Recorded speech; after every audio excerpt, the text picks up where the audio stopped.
ถิ่นบอกปิ่งกบอีกแล้ววันนี้ก็จะแซ่บดีกบโอ้ยบ่แม่นกบเป็นพญาบ่จัก ฮะ โอ้ย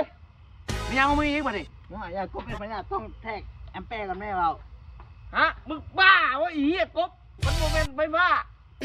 บ่ให้ผ้ามันก็แทกได้นะตีนกับขา เอาเราเบิ่งเอา มือกับขา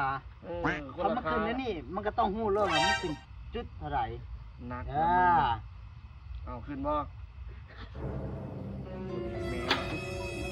นี่กบมันบ่เป็นหยังแต่เดี๋ยวกบมันมีพญาเดี๋ยวมันคือตามแอมแปร์ของข่อยนี่เดือนนั้นนี่นี่จะบ่ฮู้บ่จ้องอันนี้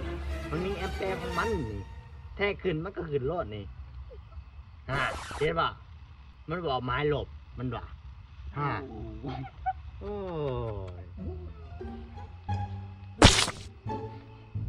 คักนักบ่คุย